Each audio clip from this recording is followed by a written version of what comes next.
I don't want to give you all a long lecture. You had enough in school, know this. Last whatever years you have been there. Many of us leave school and later remember it with mixed emotion. Isn't it how you will experience it? Mixed emotion, some of it good, hopefully not much bad, resulting from some ill treatment you had from your teachers or some such thing, you know. I remember when I was at school, I had a teacher who was supposed to be teaching English. It was a British school, what would be called a public school. And I have never forgotten this, though I would love to forget it. There was something about one word, you know,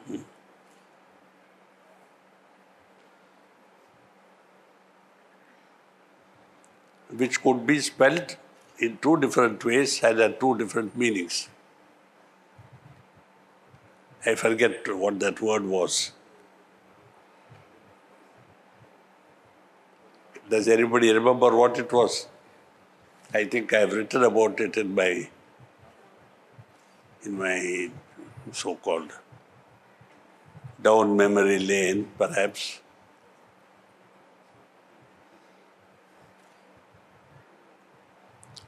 He challenged, when he misspelled it, I said, "Sir, this is the correct spelling." He said, "Shut up." Next day, I made the very tragic mistake of taking a pocket Oxford dictionary and showing it to him. He became my enemy for life. Yeah, how dare you challenge a teacher, you know? He thought he must always be right. I said, of course you must always be right. But you can't be right when you're wrong, isn't it? So such memories, you know, they rankle. It has been part of my life, much to my annoyance, because I would have liked to have left it long back behind. I've been carrying it with me for about 70 years, can you imagine? That is what teachers should realize when they create bad memories.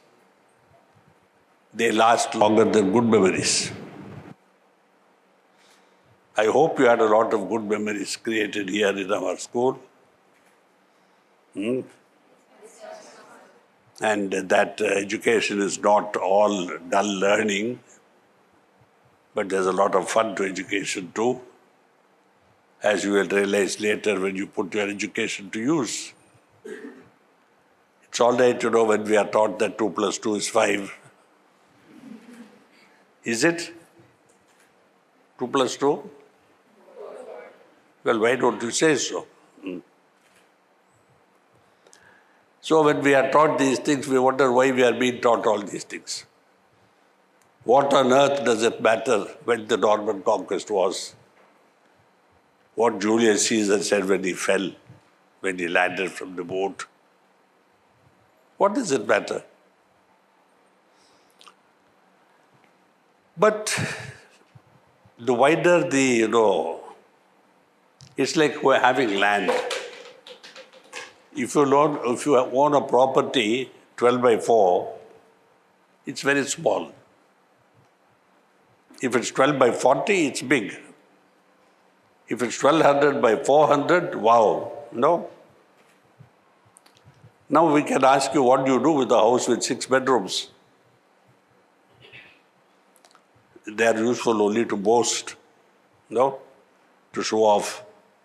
My dad has, we have 6-bedroom house. Oh, really? And if someone had sense, he would say, where do you sleep? In all of them? At the same time, no, not at all. Similarly, education, the more you know, sometimes, somewhere you will find that it comes you useful. So we are taught geography, history, mathematics, I don't know what else. Things we think we will never use. And then all of a sudden, one day your husband or your wife decides to go to, say, let us say, Paris. It's all right if, like my master Babuji Maharaj, when asked about Paris, he said, France is in Paris. Everybody laughed. How sweet of Babuji, no? France is in Paris. But if you say it, they would say, where did she learn her geography or her facts? No? Or when you go to the shop and you need to total up what you have bought, even machines make mistakes, I don't know if Jackie is here, but that blighter always manages to be everywhere.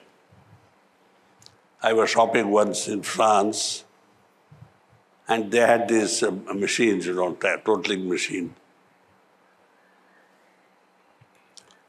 But he totaled and made a mistake,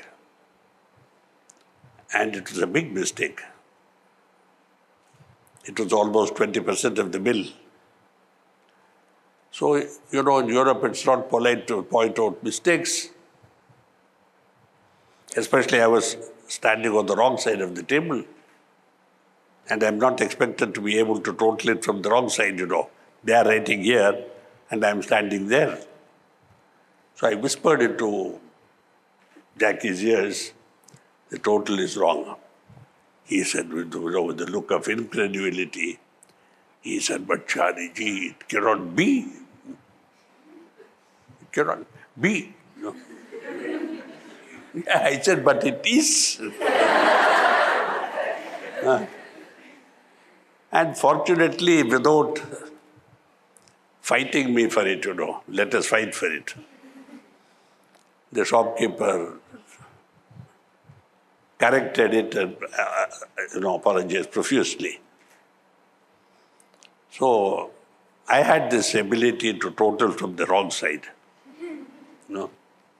It was fun when I used to do it for practice wherever I went. So these abilities, when we cultivate, and even once if you are able to use it, you feel as if your battery is recharged. I hope these teachers here have done something to, give you automatic recharge of your batteries, which is what memory is supposed to do. Every time you feel a little weepy, there must be a memory which says, come, come. It's not as bad as all that. And you console yourself, pretend there are no tears in your eyes, and march off singing, you see. So it's essential to have good memories so that our batteries are kept recharged. Always we think well of the past, of those who were with us in the past, of those who helped us in the past. Even like my English teacher who did not know the difference between anonymous and unanimous. See, those were the two words which he couldn't differentiate and which caused him to become an enemy because I pointed it out to him.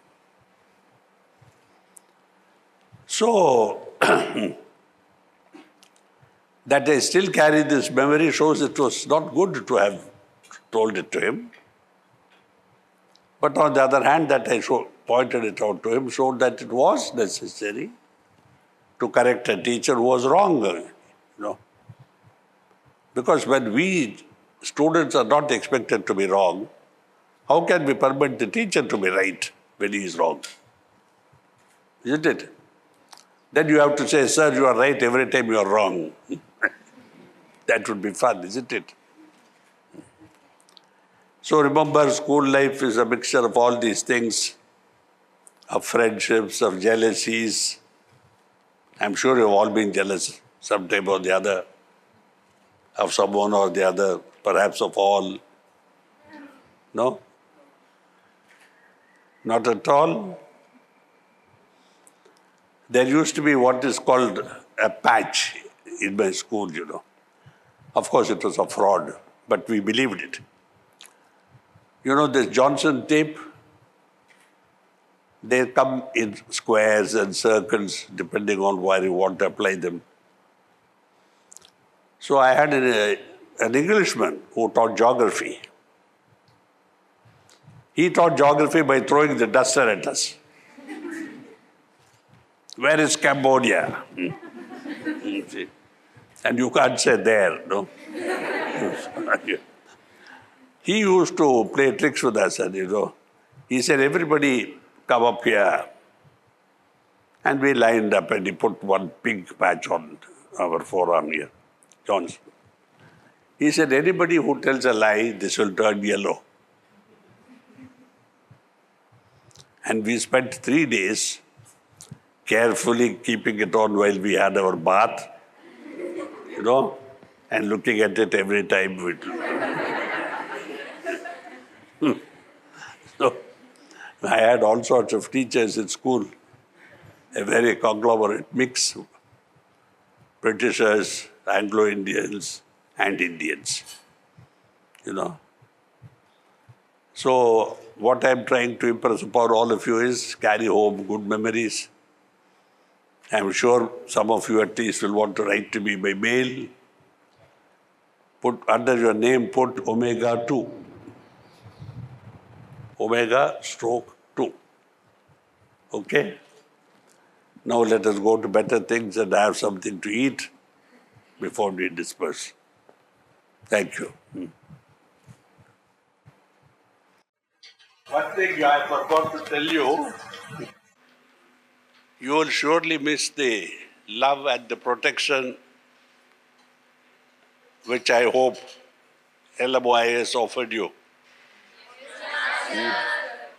Because you're going out into the world, different parts, different places, different situations. So that will, show you what a school does for you and give you moments of nostalgia when you felt so protected, so, embraced. The Indian pronounces embarrassed as embraced. I don't mean it in that sense. I mean really embrace, tight like a mother.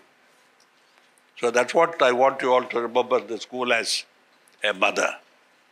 Thank you.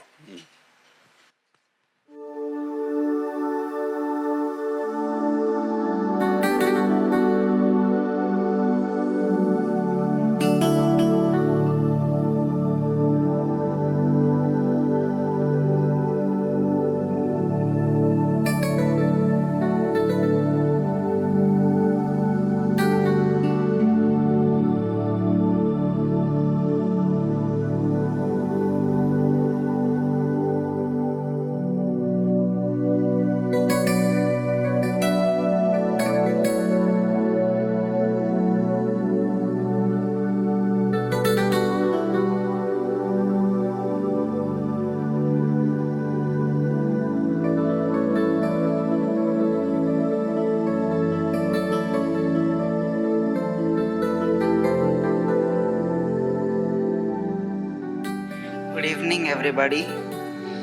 I would just like to recite a poem. I would start. Birds of Omega fly into the sky.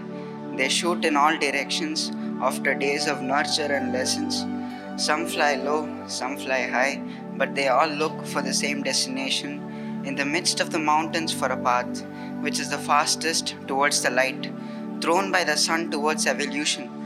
And they must fight the storm and the rains while on the way. But when one is lost in the way and is worried to find the path again, there is always the being called the Master who guides it back into the path. But before the whole journey ends, there is the divine duty that each bird must perform, which the Master through the heart will command. And while in the journey, the birds will know the duty which they shall perform. Birds of Omega fly into the sky, and they await the revealing of their destinies. When they will know the fruits of their lessons, they will share it with the world.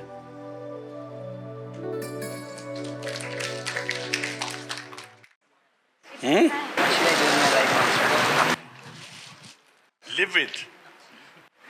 As a profession, Master. Live life and professions and everything, they're parts of it. No? क्या बात है?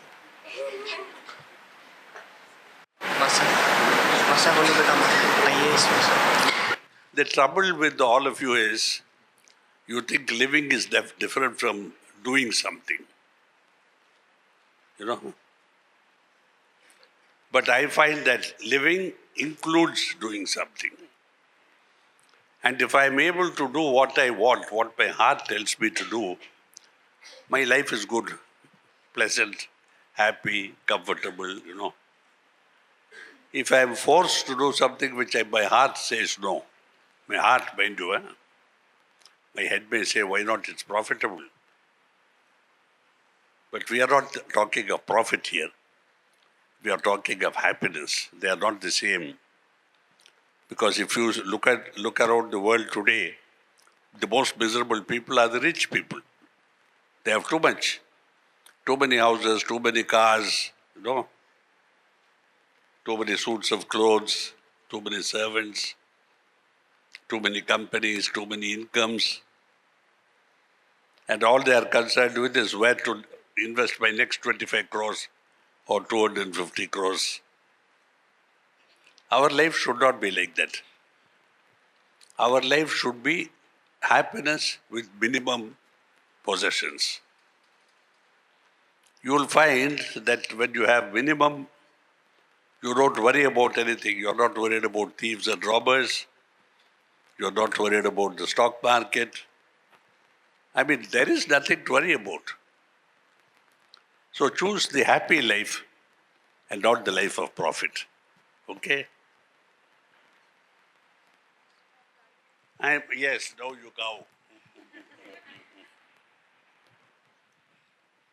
Good evening, everyone. Stand up. आपकी नजरों ने समझा प्यार के काबिल मुझे दिल की है धड़कन ठहर जा, मिल गई मंजिल मुझे, आपकी नजरों ने समझा। जी हमें मंजूर है आपका ये फैसला, जी हमें मंजूर है आपका ये फैसला। कह रही हर नज़र बंदा परवर शुक्रिया, हंस के अपनी जिंदगी में कर लिया शामिल मुझे, दिल की ये धड़कन ठहर जा, मिल गई मंजिल मुझे, आपकी नजरों ने समझा। आपकी मंजिल हूँ मैं, मेरी मंजिल आप हैं, आपकी मंजिल हूँ मैं, मेरी मंजिल आप हैं। क्यों मैं तूफानों से डरूं, मेरा साहिल आप है, कोई तूफानों से कह दे, मिल गया साहिल मुझे, दिल की ये धड़कन ठहर जा, मिल गई मंजिल मुझे, आपकी नजरों ने समझा। Thank you.